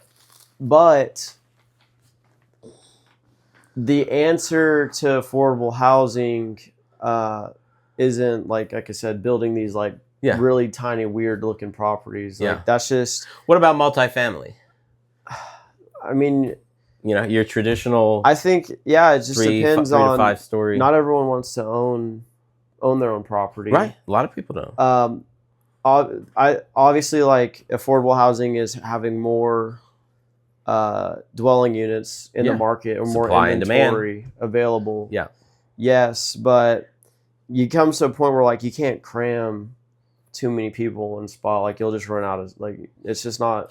Yeah, like, but then do we say, so should everyone have single family homes? And we start getting into like a Valverde, which again, it's got positives and negatives. It's a, you know, they make homeownership affordable and attainable. But no, it doesn't look as nice. They're tiny homes. They're crammed together. Things in Bastrop aren't going to get affordable until people don't want to move here anymore. Yeah, but that's never going to happen. Okay. Yeah. I mean, that's the reality of what... But I mean, you look at Austin. What market... But like, rents in Austin have dropped 10, 15, 20% because they built. That's what the free market is. It's supply and demand. Boom. But there's so many people wanting to move to Bastrop specifically, Austin, Texas in general, but Bastrop specifically, that you could build thousands of houses and still have the same issues, no matter how big or how small, just because people want to move here. But I mean, you can build cities, right? And we, frankly, we can look outside of the U.S. and like... But no, the point is, I don't like the term affordable housing because a lot of the times it's a pitch, a selling point. It's a selling pitch. The developers are saying... the people building the product don't give a fuck. It's just a way for them to maximize their profit. Yeah. It's like, this is affordable. This is a 400 square foot tiny home, and we're going to build 100 of them on an acre. Oh. Thank God you didn't fall for that bullshit. No, that's fucking stupid. It's man, I can build 2 houses on a property and make $500,000. Yeah. Or I could build 10 houses on a property and basically charge fucking $100,000 per tenth of an acre. Yeah. Like, no, that's crazy. Yeah. That's crazy. That's a scam. Don't listen. Anytime someone says affordable housing, they're full of shit. Yeah. People that want affordable housing normally have good intentions. Yeah. When a developer is saying affordable housing, they're fucking bullshitting you. Yeah. They're trying to scam you because they're just trying to get more units in a smaller area because it maximizes their NOI or their returns. Amen. All day. Amen. all day. Amen. North Prairie. I've talked to the developers. Yeah. I don't want to pick on them too much because I know Tom and Jody, if you're watching this, y'all are good people, right? They are and good people. I do believe you have good intentions. Yeah. But at the end of the day, if you have a 4-acre property, you're going to make a ton more money. Yeah. If you're able to put 40 units on a property versus if you want, let's be realistic. If we're going to match that neighborhood, that 4-acre property is going to have max 8 houses. Those are half-acre lots. Maximum 8 houses. They're asking for 40. I think it's gone down to like 35, 36. Yeah. You know, like do the math. Like I'm not stupid. Like no one's stupid. We all know you're going to make more money building that, regardless if it is nonprofit or not. Yeah. At the end of the day, you're making some income, and that's the same incentive that any developer has, though. Yeah. So it's like when I hear I don't like the affordable housing pitch. Yeah, it's bull. Have they been using that a lot with them? I don't think they're. I mean, I see it in their press release. They do say affordable housing a lot, and I don't want to pick on them. I don't want to pick on them. Yeah. But it's not just them. Yeah. Gateway talked about affordable housing. I'm sure Pecan Park talked about affordable housing. It's like no. Yeah, no, I'm with you. It's building. Look at that. Look, it just started playing. How funny is that? They were listening to us. They were. Yeah, here, let's watch this. Is the audio being I gotta put it up on the screen for everybody. Okay. Let's see. Are they gonna be able to hear the audio? I don't know. I'm having a hard time actually with this display. It's not bringing up the. Oh wait, because it was pulled up. Do I have 2 Chrome browsers open? No. Yeah, I don't know why it's not pulling up. Let's see. We're gonna go to screen capture, application, Google Chrome. Okay. Interesting. See? Let's close that. Let's see if we can close that. Huh. It looks like it froze. I don't know what's going on with that. That's weird. Yeah, we don't have to deal with that. But anyway, but yeah, that's that transition looks so good. Yeah, it does. It's great. Yeah. The fade's nice. There's nothing like a good fade. Yeah. So my affordable housing isn't like it's not a pitch to me. Anytime someone says affordable housing, I'm just like you're like sorry that's not realistic. Ain't gonna slide. Yeah. Things aren't gonna get affordable. Until people don't want them anymore. Yeah. Listen, tangent. Yeah. I bought a Nintendo Switch. Okay. During COVID. Yeah. Gaming console. Yeah. The Switch had been out for probably 2 years by now. It's 2020. Yeah. You could buy one for $250, right? Yeah. COVID hits. What does everyone want to do? They want to play games and stay in their house because everyone's doing the social distancing bullshit, which, by the way, retarded. Oh, let's turn this into a COVID discussion. But the Nintendo Switch sells out because there's a chip shortage. Yeah. Now, if you want to buy a used Switch, you're having to spend $400. That's inflation. Yeah. No, that's supply and demand. Oh, yeah, that too. Because everybody wants the Switch. Right. But you can't get it online from the retailer, so what do you have to do? You have to go buy it from the market. And the market said the Switch was worth $400. Is what are people willing to spend? But you spent $400? Yeah. Then it was worth I want $400. a Switch. It was worth that to me. Yeah. So housing won't get affordable until people stop wanting the product. Yeah. Here's the biggest issue though, right? When someone buys a house, they're not, I'd say more than 90% of people aren't using money they actually have. No, of course not. They're getting debt. Yeah. Debt is and that's how why money is created. When they had 2% interest rates, they were basically printing and giving away free money during COVID. That caused prices to double overnight. But just in general, most people used to buy houses cash.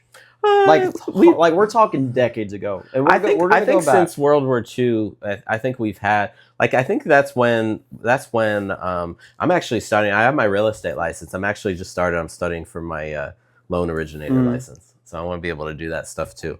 I'm very excited about it. But access to capital is a big part of that. Yeah. People are spending all this crazy money on properties because they have access to the capital because they can finance it. Yeah. Well, the government wants to incentivize that.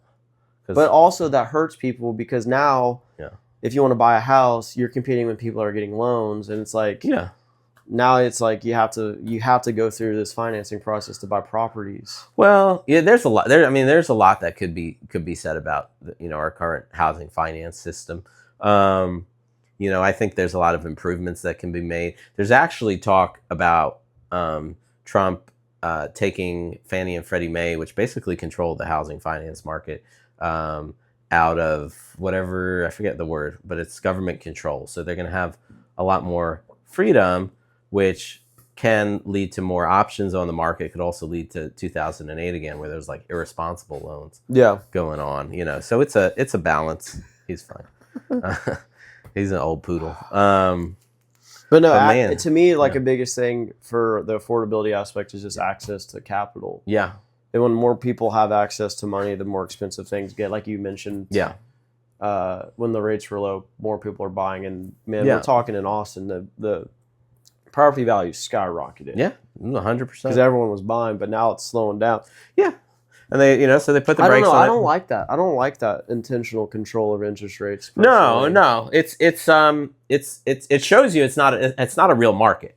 When 12 people or so on the on a Fed board can decide interest rates are 2% or interest rates are 7%. They're the one controlling the entire market. Yeah, they're literally doubling the cost of housing overnight. They shouldn't have had it that low, and they shouldn't keep it this high. They should probably keep it around 5, which is a healthy. I don't know. My tinfoil hat goes on right now, and it's intentional. Yeah. It's intentional. A lot of these, in my opinion, market crashes have been completely intentional. Oh yeah, it's definitely 100%. to steal things from the Yeah, exactly. You give people money they can't afford. Yeah. You take it away from them. You take all their jobs away by increasing interest rates. Market slows down. People have to lose their houses for nothing. Where do the houses go? Yeah, they go to the bank. Back to the bank. Yeah. No, it's a brilliant business. Yeah.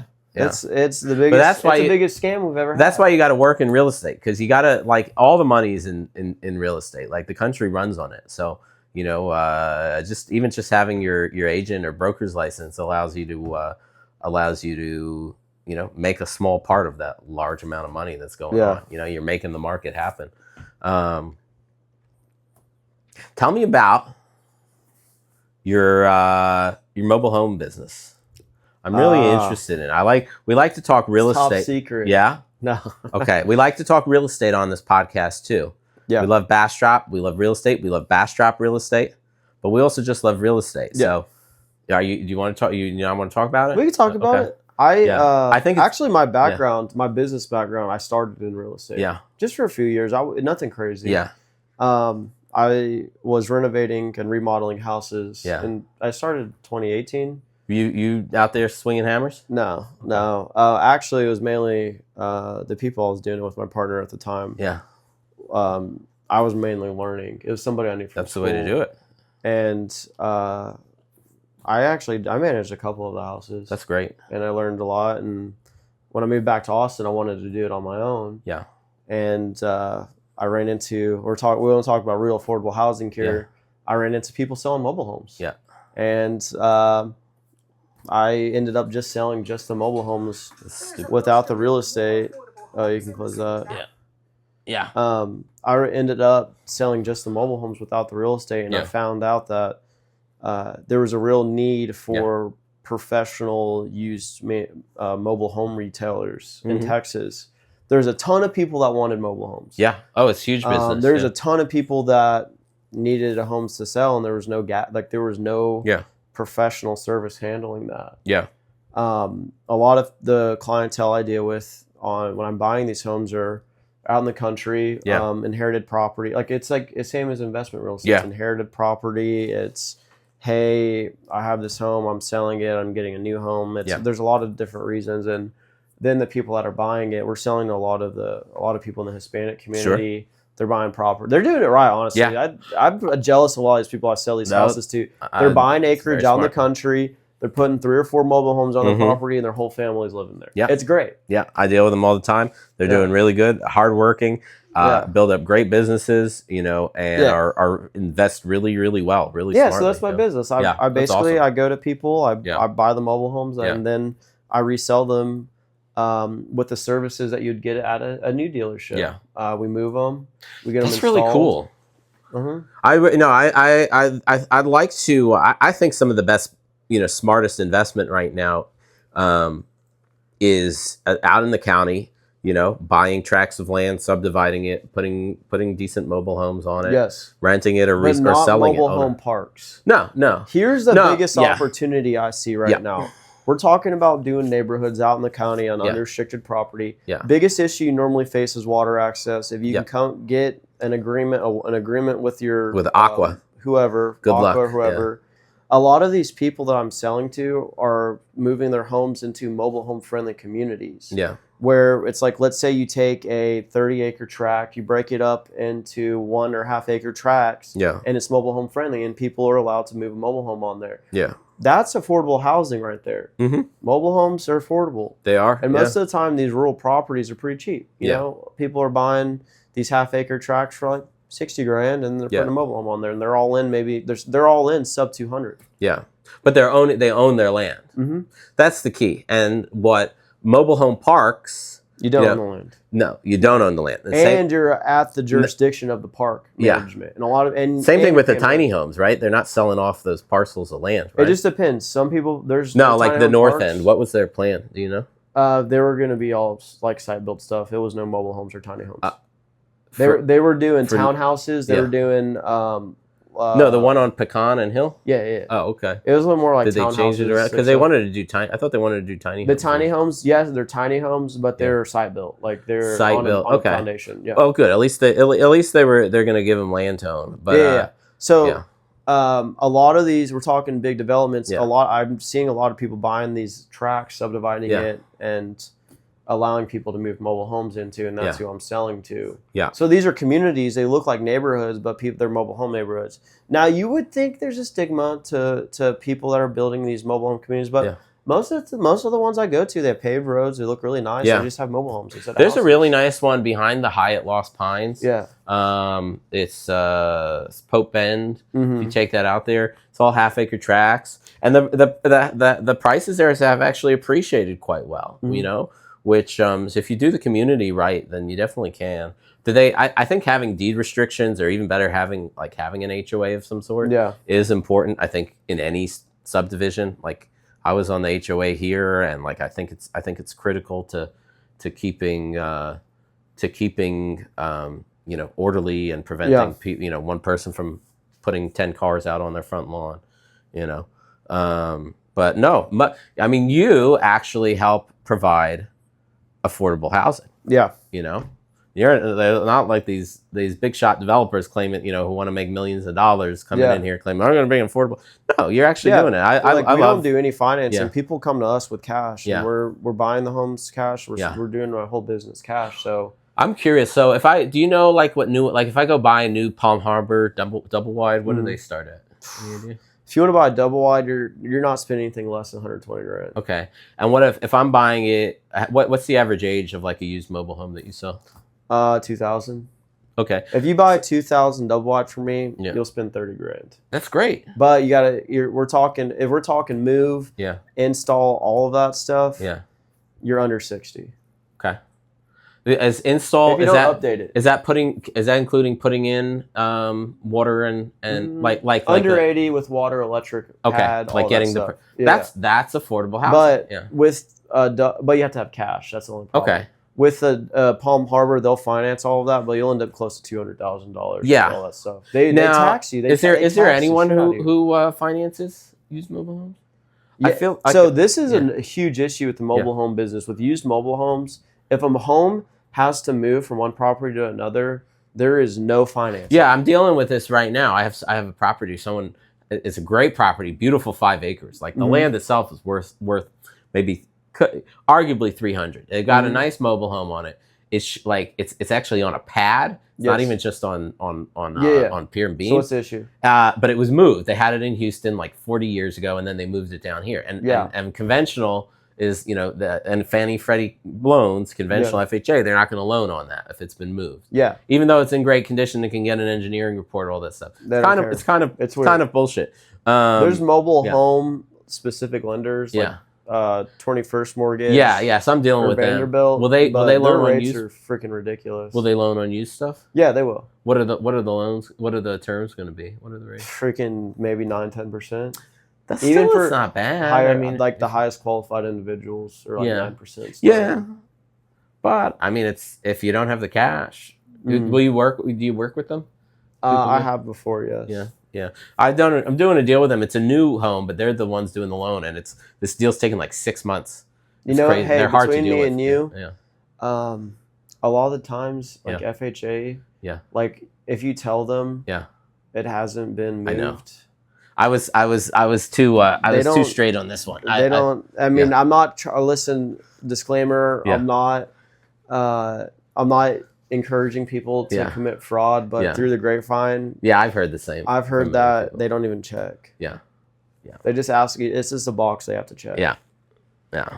But man, real estate's where it's at. Yeah. I'm excited. I like real estate. Yeah. I was trying to get him to get his license. I do a couple real estate deals a year. Yeah. You can do your own. The last one I did was actually, if you want to talk about other opportunities, moving a mobile home on a piece of land and just doing a land home deal like that. It's almost like building a house essentially. So that's really what I want to, if I can get mobile homes for like, here, you can buy 10 acres for say 300,000. Yeah. You can subdivide them into 10 lots in the county, and you're in 30,000 for each lot. You can put on utilities for 20,000. You can $80,000 for development costs. You're in 110 each. Yeah. That half acre lot with a newer mobile home. Yeah. You'll sell it for $250,000. 100%. Yep. That's why they want 40 acres or 40 houses on an acre. Yeah. That's what it's about. It's the same philosophy. That's what it's about. But I'm like, do that in the county, you know? Yeah. That's the whole benefit. You know, we get going here pretty soon. This is great, man. Couldn't have been we better. We can always talk more. Yeah. We're gonna do this in the first run. You're gonna be like who's that guy? Like Tony Hinchcliffe on Joe Rogan. I love Tony. Yeah, but you're like the OG. Hey, Tony, if you see this, you're a douchebag. That's why everyone loves you. But I'm gonna be the Joe Rogan of Bastrop. Okay. And don't even call me Tony. No, I'm not calling me Tony. No, I want you to be. That guy's a genius. Really, what I want is you to be young Jamie, who's also a genius. I can be Jamie. Okay, I'm cool with that. I'm a tech guy. Yeah. I don't know. I could set this up. I'm gonna build a studio. We're gonna pimp this out in here. Okay. But I'm gonna build the first real studio in Bastrop. Maybe I'm gonna do it with my friend Zachary Levi or Levy. He's building the movie studio. Oh, you know? Yeah, if he's if he's listening to this podcast, give me a call. I'm trying to get his attention. Elon, I'm gonna have Zach, and I'm gonna have Elon on this podcast. That's my goal. If you get Elon on this podcast, that's yeah. That's awesome. Because I mean, that's what Bastrop's all about. We're about Elon, but I think I could get Zach. Okay. I think that's a good first step. Yeah, that's a good first. Elon's step. a busy guy. Yeah, he is. But I think I could get his attention. Okay. Yeah. If he cares about Bastrop, show up, Elon. Tell everyone what you're about. Yeah. He should really move out of here. He lives in Austin. And he's fighting with his neighbor over like his fence is too high. Come buy like 100 acres out here in Bastrop. Come on. Yeah. We'd love to have you out here. Yeah, come have a chat. It's a nice little town. It's a good place. I don't know. Just don't go downtown during the middle of the day. There's people always down there holding up anti-Elon signs. There is. Are they doing that today? Yeah, it's I just moved downtown. Yeah. This past week. And yeah, congrats. You liking it? Yeah. Yeah, it's awesome. It's just so stupid. It's just a bunch, like I said, it's just a bunch of fucking That's boomers. why I bought a Tesla. There's a bunch of fucking boomers. Yeah, just I know. Down there acting stupid. Don't take my Social Security. Fuck Elon. Yeah. Dude, this has been good. It's been real. Thank you, brother. Absolutely. Have me on anytime. First of many. All right. This is the Judah Ross Experience. You've been watching it. And you've been listening all over the world. I had my good friend Jordan Scott on, the one and only chair of Bastrop zoning, but he's so much more than that. We've dove into a lot of stuff. Incriminating stuff. But this is what it's about, real talk. Real people, real talk. Make sure to like, subscribe, give us a rating, right? Yeah. If it's a podcast, give 5-star, only 5-star ratings. Otherwise, don't give me a rating. And comment and share. And we'll see you next time.